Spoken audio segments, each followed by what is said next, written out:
Welcome to Your Business, Your Life with Matt DiFrancesco, your personal financial technician.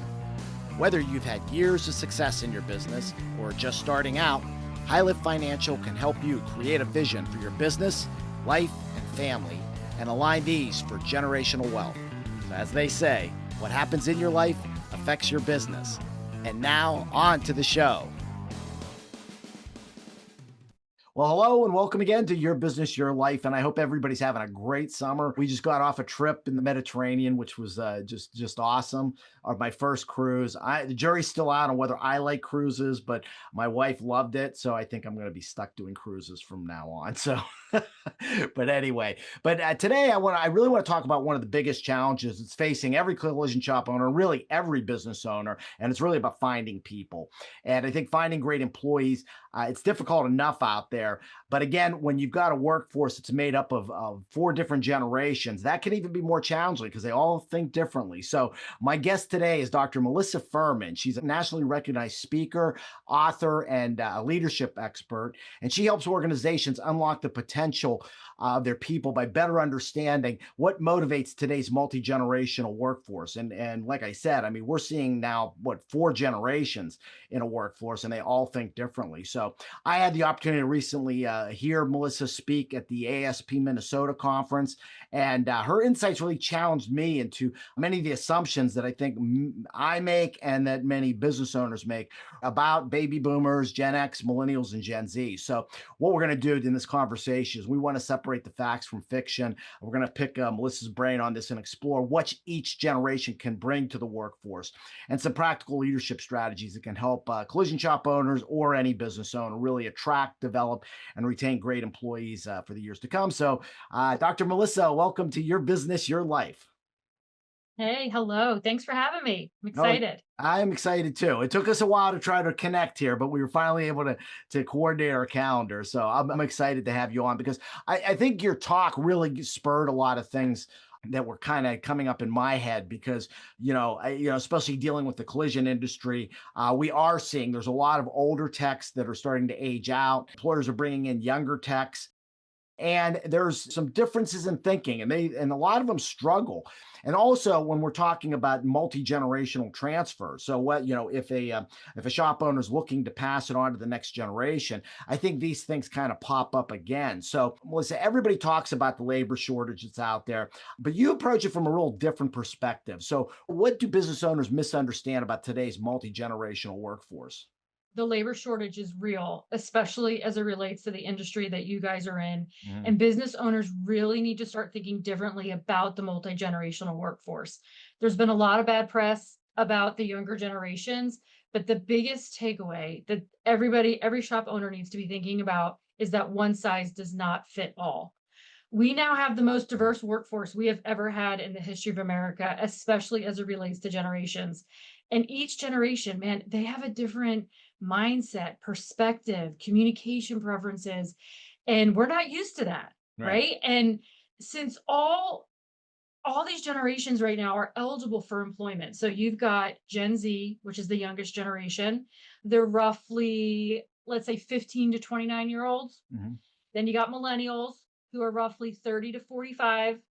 You've got Gen X, which is roughly 46 to 61. That's me. I'm Hello. there. And then we've got the baby boomers that are 62 to 80 years old. So we have 4 of those generations, but guess what? We have a 5th one coming, and they're called Gen Alpha. They're turning 15 this year. Mhm. So we have all these different generations. They all have these different mindsets and preferences. And when a shop owner is thinking, how do I recruit, retain, engage across all of these? One size does not fit all.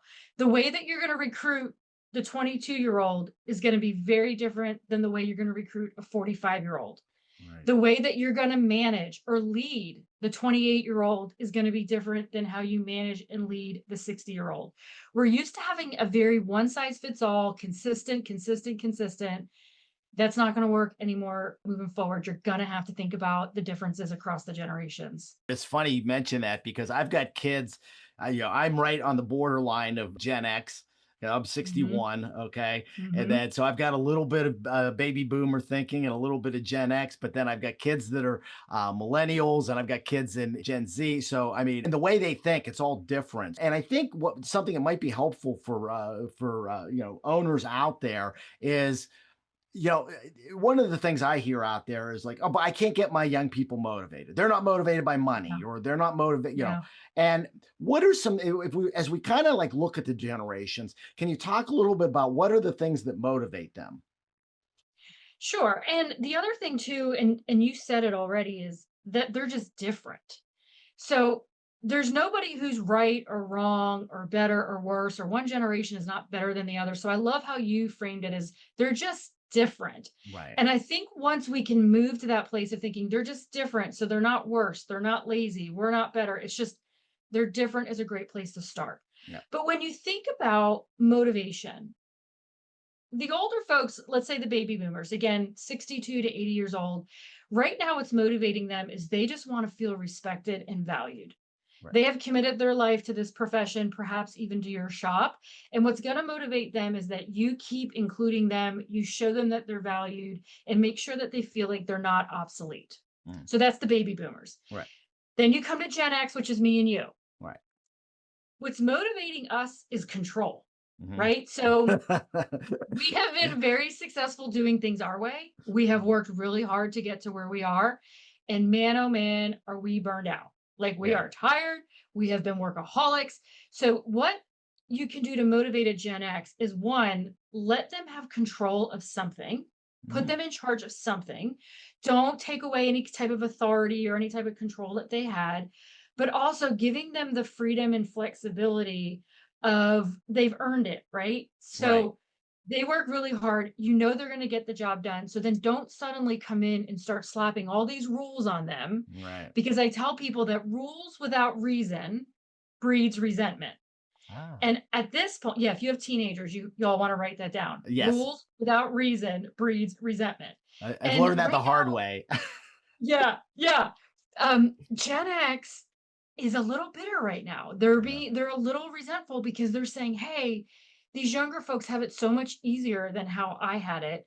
So you just have to reinforce again their value, their respect, but also don't take away their control because they have create systems and processes that have worked for them. Mm. Now, when it comes to the millennials, so these are folks roughly between the ages of 30 and 45. Mhm.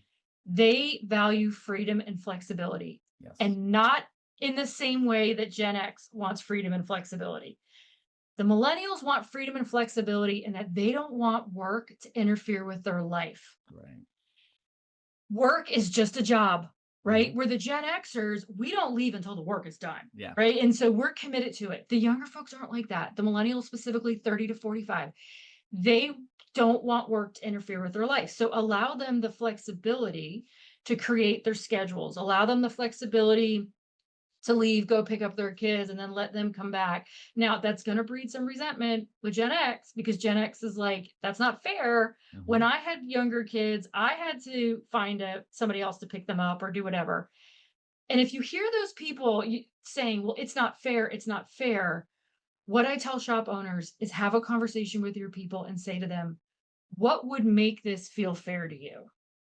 That's a great What would make question. this Yeah. feel fair to you? So, like, knowing that now, yeah, I can't go back 20 years ago and suddenly, rewind and give you that freedom and flexibility. But that's what people need today. So, today, what would make this feel fair to you? And you'd be surprised what they say. Hmm. Sometimes leaders, shop owners, they get worried that they're going to say, well, I want more money. Yeah. Sometimes they may say that, but in most cases, they may say, okay, if I can have 30 more minutes added on to my lunch hour. Yeah. Okay. Or hey, if I can, have preference on which bay I work out of. Okay. Hey, if I could have some newer tools, or of this and this, you'd be surprised what they ask for. So just throw it out there and say, what would make this feel fair to you? Right. Okay. So then last one, Gen Z, what motivates them? So what's interesting is we have to remember they're 15 to 28 years old. And I'm here to tell you that today's, let's say, 25-year-old Mhm. is not the same as a 25-year-old 15 years ago. Right. Oh, yeah. So what's going to motivate a modern day 25-year-old, 18-year-old, 20-year-old is going to be very different than what motivated them 20, 30, 40 years ago when you were 25, 28 years old. Right. So what I would tell you, don't make assumptions. I would go have a conversation with Gen Z, find out what's most important to them, and you may not agree with what's important to them, but this is what's important to them, and that's how you're going to motivate them. So when people say, like these younger folks, they're just not motivated, Yeah. what I say is they're just not motivated to do the job that you want them to do. Hmm. Right.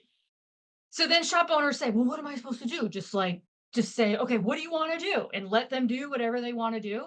No, but find out what's most important to them and help explain the why and how what they're doing is going to help them get what they want.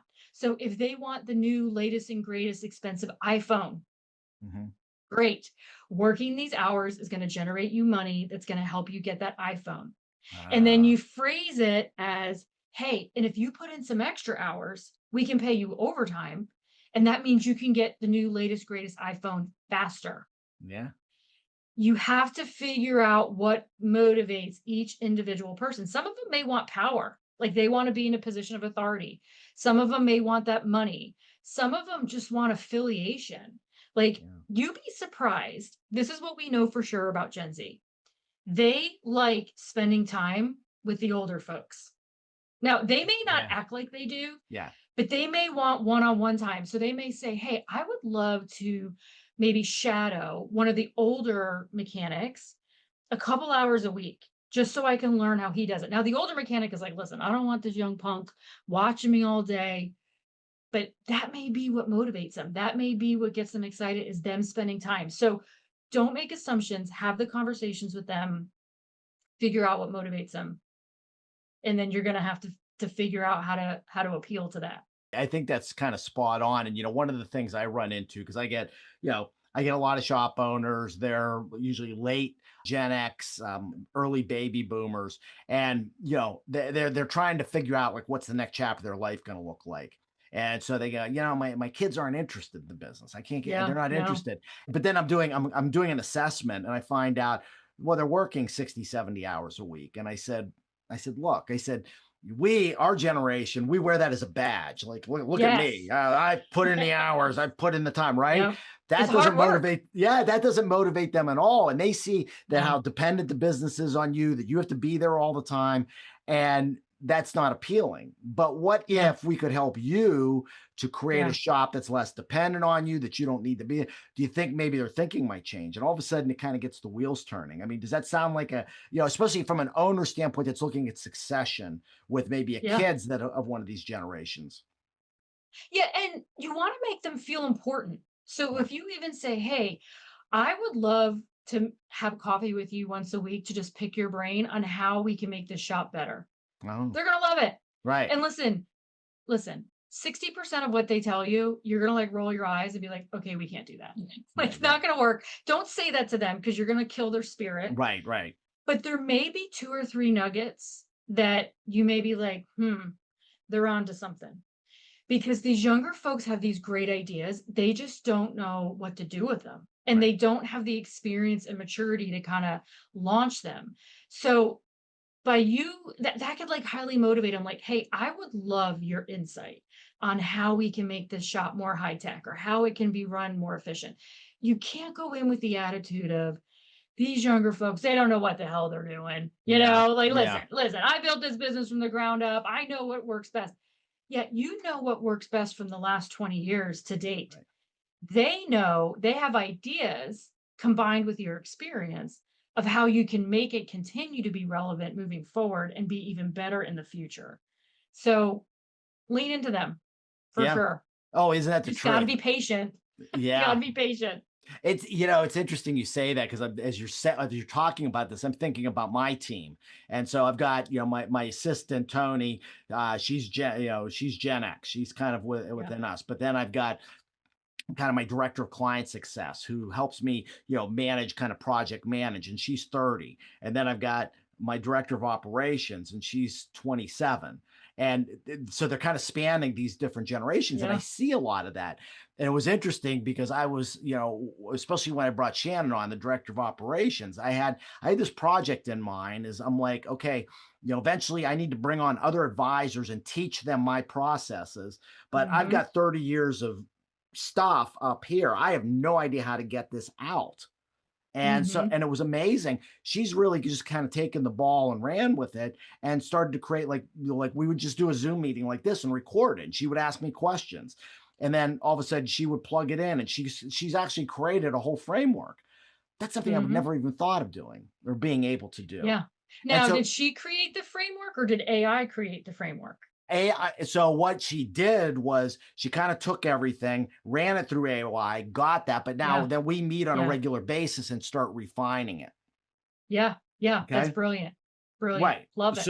Yeah. But like I said, I mean, that's something she was comfortable with. And so you talk about Mhm. this idea of thinking out, thinking outside the box or thinking differently than the way we do things.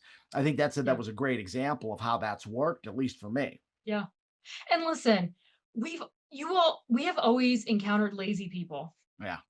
You will continue to encounter lazy people. This is not a generational characteristic per se. There's lazy people out there. And if you have lazy people working for you and they're not a good fit for your organization, you got to hold yourself accountable and you have to hold this person accountable. And at the end of the day, you need to make decisions in the best interest of your business Right. and you got to move them along. Now, Yeah. if you have room for a lazy person at your organization and they bring some value to you, you put up with the laziness, Yeah. right? This isn't just a generational thing, it's not an age thing. It could be a maturity thing Hmm.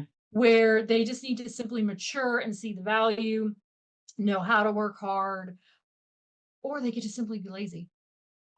Right. And I will tell you, in today's world and access to technology and just the landscape we live in, there's probably more lazy people today than there was 50 years ago. I agree. I mean, it is what it is, but try not to go in with like those preconceived notions and put that label that this person's lazy. It's not going to Yeah. do anybody any good. Yeah, and I think that's critical. And I think that kind of leads me into kind of my next question, because really Yeah. what I think it's becoming is what business owners, and especially shop owners, because shop owners typically were technicians that started their own Hmm. shop, and they've kind of grown and they've been successful because they're grinders, but now they have to become better leaders. So what are two or three things that owners could do that would immediately make them a better leader for both their employees of the next generation or every Listen, generation, really?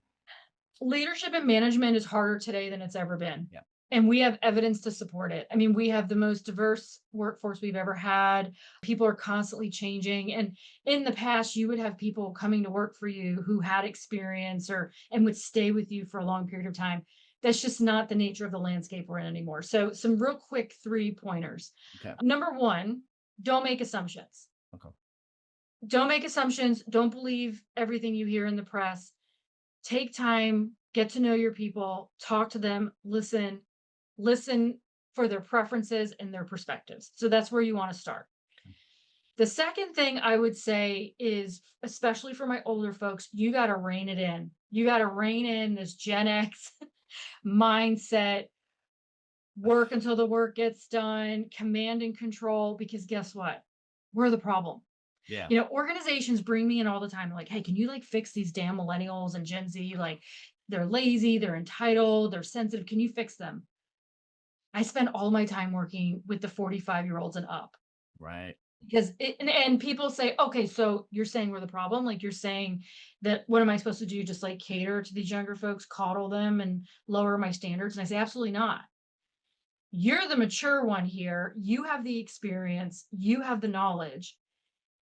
You need to lean into them and find a way to expedite the maturation process. How can you pull out of these people what you need to get out of them? Right. Because good employees don't leave bad organizations, they leave bad leaders, Yeah. bad That's a managers. Write that one down, folks. That's a great one.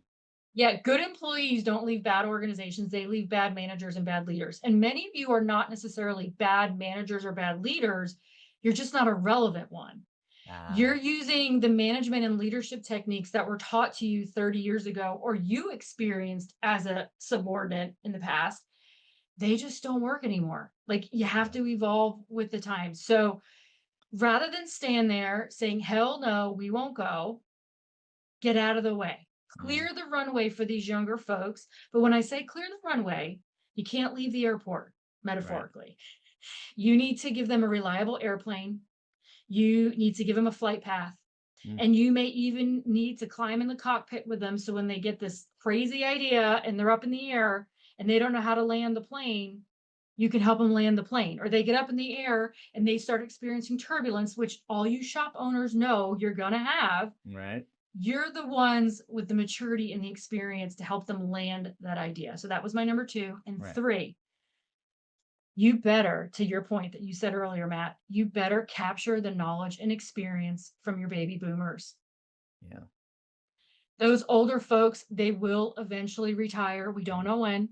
mhm, The Gen Xers who are 45 to 60, man, we are retiring in droves in our early to mid 50s. oh, yeah, So you will have a mass exodus of all of your experience. You got to figure out how to capture it. And you gave a perfect example about how they recorded you. AI helped them compile it, created a framework. Capture it, capture it, capture it while you have them because you don't want to just wake up one day and suddenly they're gone. that's right. Oh, that's so right. I mean, I have one of my clients, he had a painter who had left, came back, but and he's an older guy, he's in his, early Yeah. 60s, and he's getting close to Hmm. that time, but he hired him on back on just to be a mentor to younger painters, and luckily, my client, he's a big process guy, so that's what he's actually doing now. As this guy's mentoring him, he's starting to Yeah. create processes, so once this guy's gone, it can then be passed along, and I think But you hit the nail on the head, and I like the straightforwardness that you talk to business owners about this, because I think yeah. sometimes we need to be slapped upside the head and just like, hey, you're the one, you like you said, we're the problem, But we're it's not also the them. solution.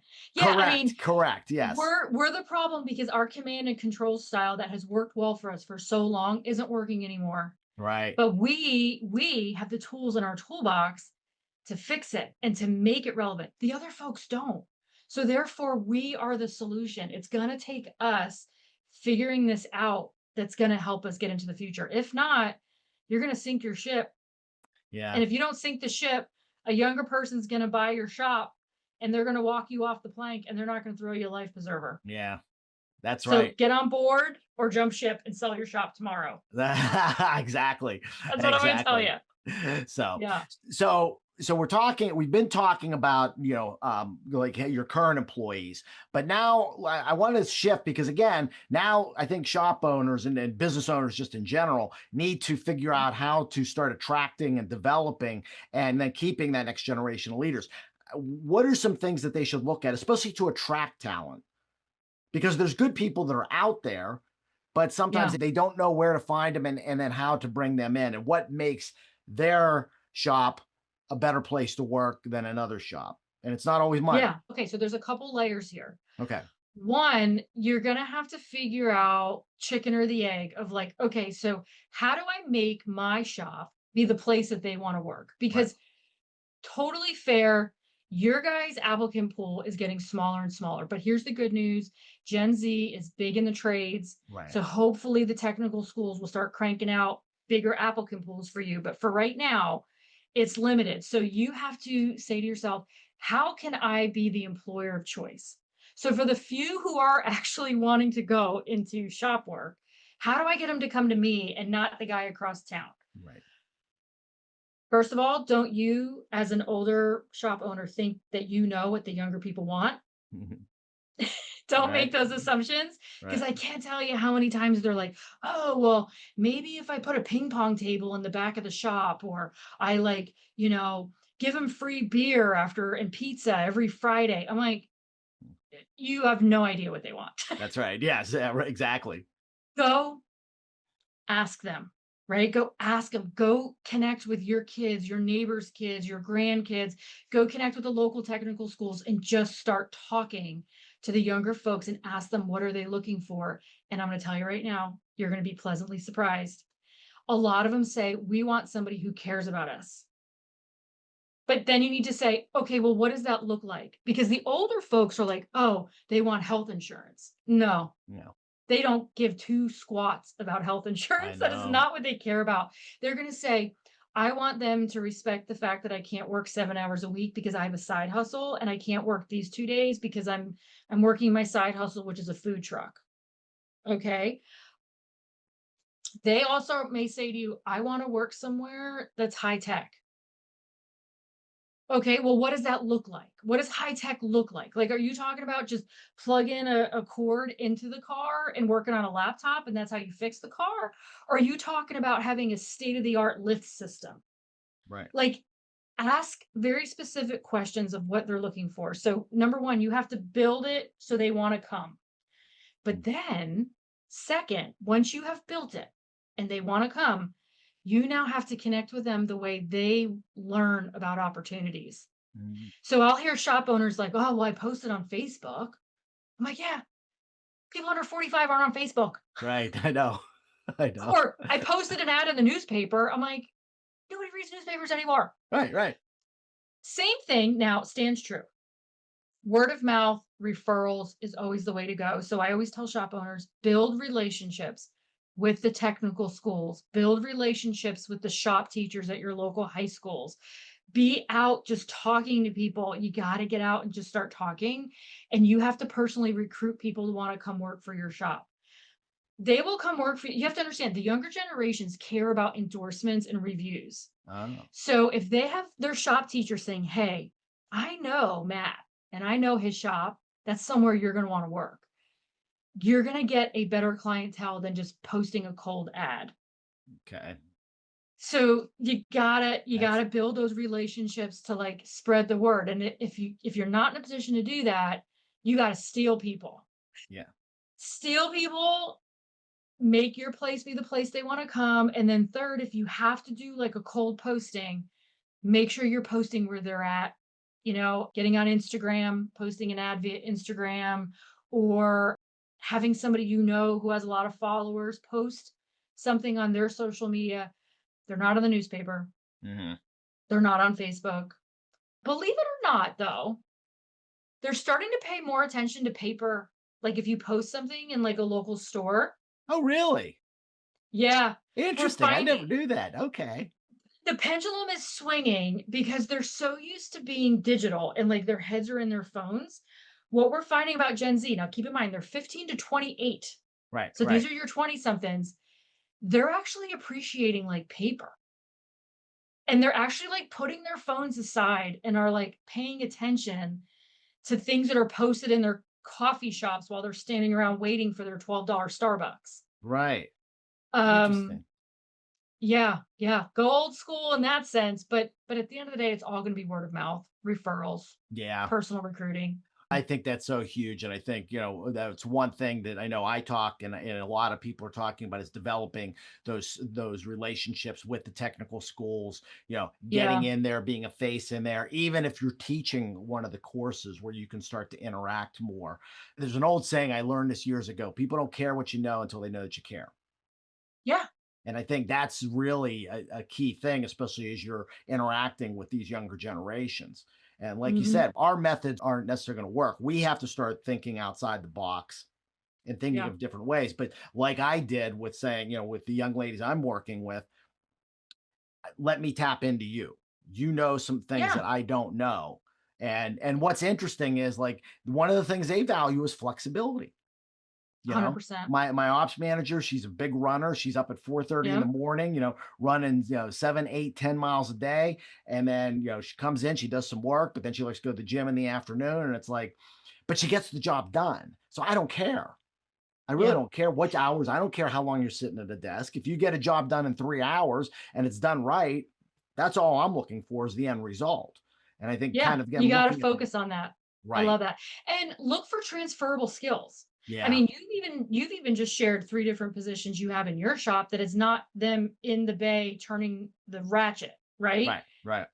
If you're at Chick-fil-A and you see someone with outstanding customer service, be like, "Hey, have you ever thought about working at an auto shop?" Yeah. Like you can at least sit down while you're doing the job that I'm talking about because they're doing customer service. They're the ones on the phone.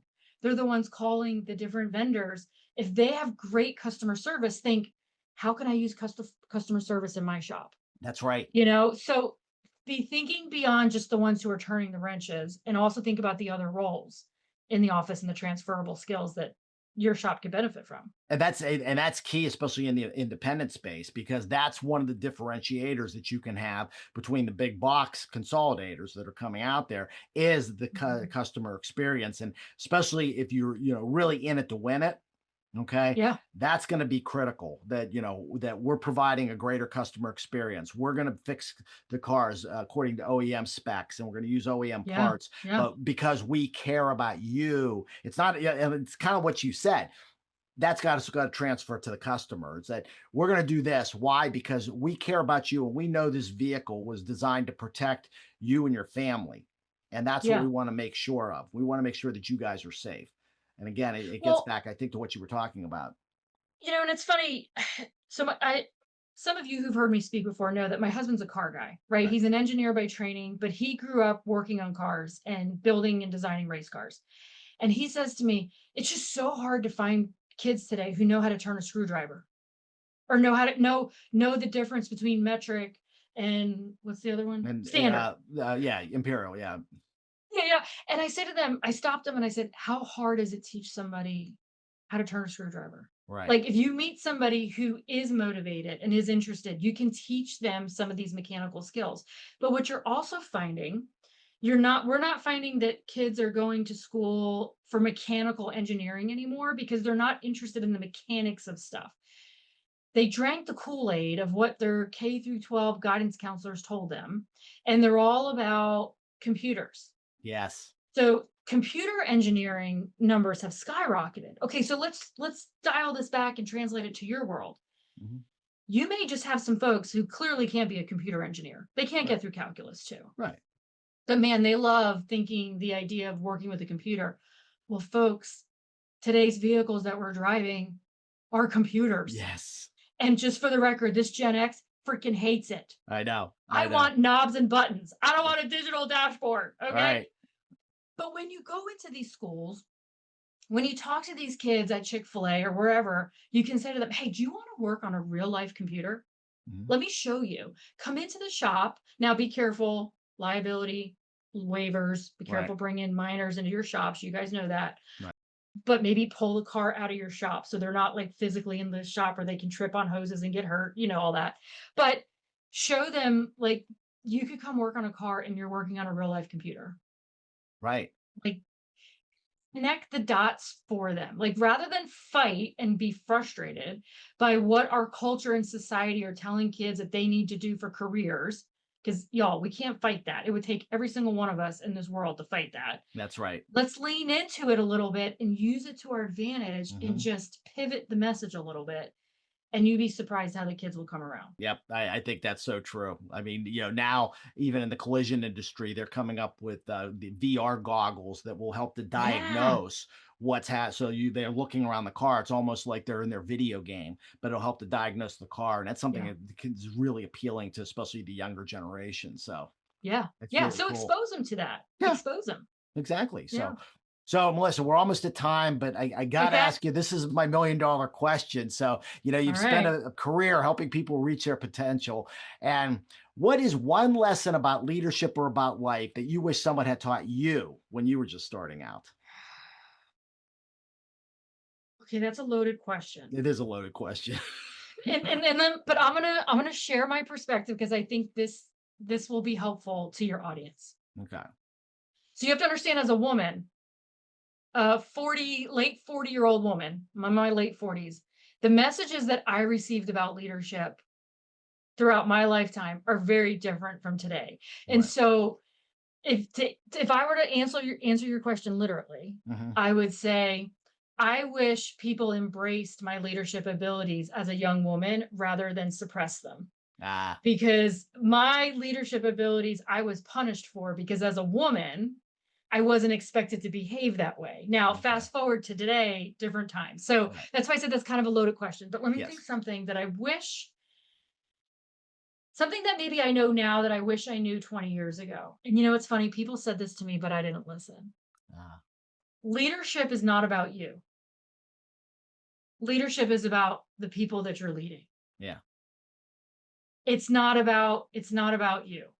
It's Yeah. not about you. It's about the people that you're leading. And I think that's something important Mhm. to pass on for sure. That's It's great. not about you. Yeah. Yeah. Yeah. As much as we like it to be, right? Yeah. Well, and also to translate another piece of advice for your audience group, Uh, it's super important that you let your people fail. yeah.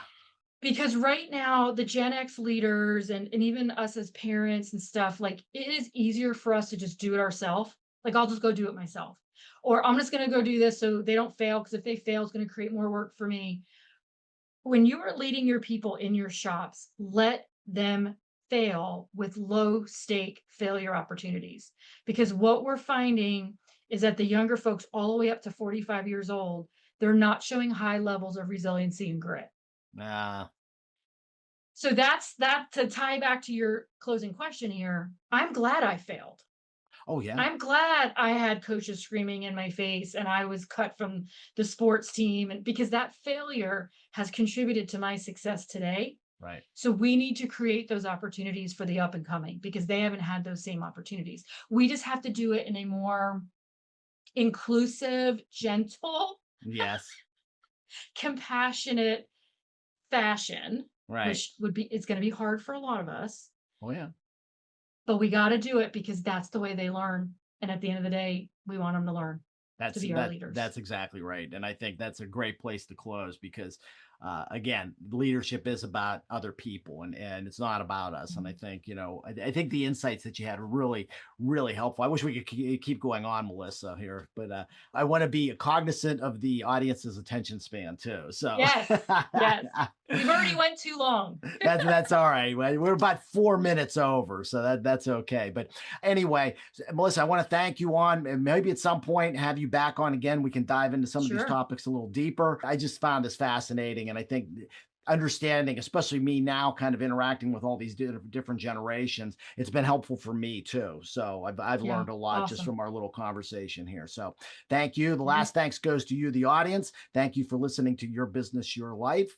If you've not subscribed to the podcast, please click the subscribe button below. That way, when a new episode drops, whether you're listening through iTunes, Spotify, Anchor, iHeart, it's going to drop right under your device and you can get hear great guests like we had with Melissa today. And also, whatever platform, even if you're watching this on YouTube and you like what you're hearing, please give us a 5-star review. That way, we will kind of move up the charts here and get to more people. And it's been surprising to me how many prospects have come to my practice who have just seen, somehow ended up just seeing some videos and like, I Yeah. think he might be able to help me to figure out how I'm going to get to this next chapter of my life. So it's really important, folks. And that's really what we're striving to do here. And I know Melissa's striving to do the same thing. We just want to help people to achieve the life Yep. and the lifestyle that they want. So again, thank you very much. Thank you, Melissa. And we'll see you all guys next time. So take care and God bless.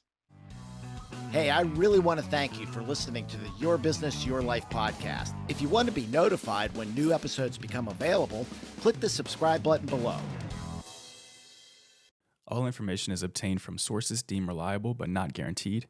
No tax or legal advice is given nor intended. Content provided herein or on our website should not be construed as an offer for investment advice or for securities, insurance, or other investment products. Investments involve the risk of loss and are not guaranteed. Consult a qualified legal, tax, accounting, or financial professional before implementing any investments or strategy discussed here. High Lift Financial is a DBA for DiFrancesco Financial Concierge, LLC. Investment advisory services are provided through Cornerstone Planning Group, LLC, an independent advisory firm registered with the Securities and Exchange Commission.